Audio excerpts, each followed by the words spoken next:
Train papers బెడ్లో వచ్చేసి కమ్మలు దీనివల్ల సరే గుర్తుకుంటాం స్టార్టింగ్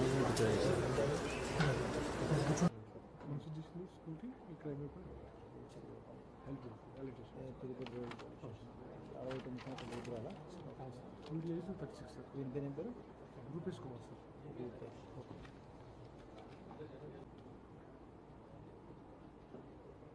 వాడేడి ఉన్నా సార్.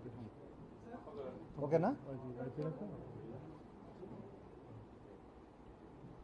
అందిసేయండి తీసుకున్నాం. పంపించు 39 years అవును సార్. ఆమె 69 years సార్. వీళ్ళు 36. డిస్ట్రిక్ట్ ప్రెసిడెంట్ 2 లక్షలు విలువ చేస్తే 90 grams గోల్డ్. ఇటీవల కాలంలో తిరుపతి రూరల్ పోలీస్ స్టేషన్ లిమిట్స్లో 69 సంవత్సరాల రుద్రాల్ని మర్డర్ ఫర్ గెయిన్ చేయడం జరిగింది. ముఖ్యంగా ఇద్దరు కూడా అతను ఆంధ్రా బ్యాంక్లో పనిచేస్తూ రిటైర్డ్ అయ్యారు. భర్త జస్ట్ ఆ రోజు బయటికి వెళ్ళడం జరిగింది.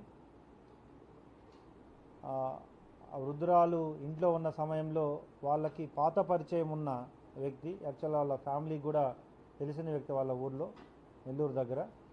సో పరిచయం ఉండి ఇంటికి వచ్చి పాత పరిచయంతో ఆమె దగ్గర ఉన్న నగలు కొంత డబ్బు కోసం ఆమెను హత్య చేసి ఆ నగలను తీసుకెళ్ళడం జరిగింది. ముఖ్యంగా ఈ రూపేష్ అనే వ్యక్తి దాదాపు 15 సంవత్సరాల నుండి లోకో పైలట్గా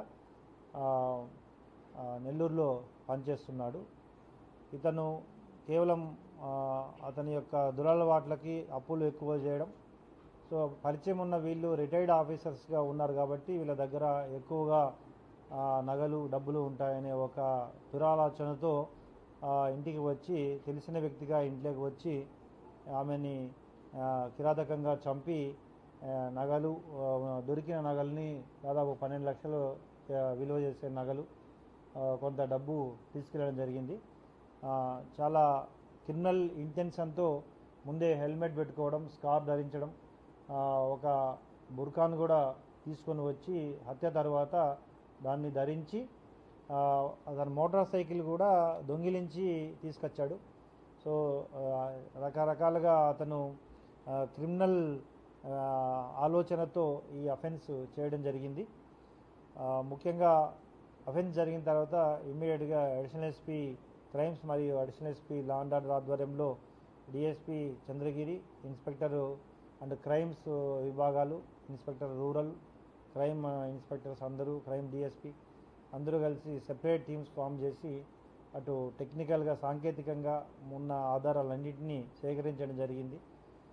వెహికల్ని ఎక్కడ దొంగతనం చేశారు, అదేవిధంగా ప్రాపర్టీని కూడా ఇంటాక్ట్ రికవరీ చేయడం జరిగింది మొత్తం అతని సమక్షంలో. ఈ క్రైమ్ ద్వారా ప్రజలకి తెలిసిన వ్యక్తులతో కూడా జాగ్రత్తగా ఉండాలి.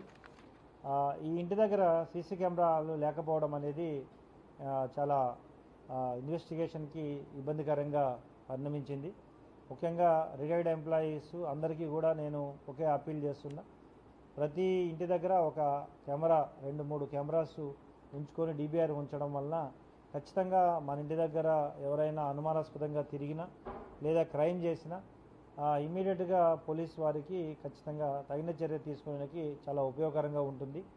ఈ కేసులో ఇంటి దగ్గర కెమెరాస్ లేకపోవడం వలన చాలా వరకు ఇన్వెస్టిగేషన్ కొంత సమయం పట్టింది. కానీ తప్పకుండా ఇన్వెస్టిగేషన్లో పార్టిసిపేట్ అయిన ఆఫీసర్స్ అందరూ ఖచ్చితంగా ఒక దృఢ సంకల్పంతో ఇంత హీనస్ క్రైమ్ని ట్రేస్ చేయాలని టీమ్స్ ఫామ్ అయి ముద్దాయితో పాటు ప్రాపర్టీని కూడా ఇమ్మీడియట్గా రికవర్ చేయడం జరిగింది. Thank you. అది ఇంకా పూర్తి విచారించాలి.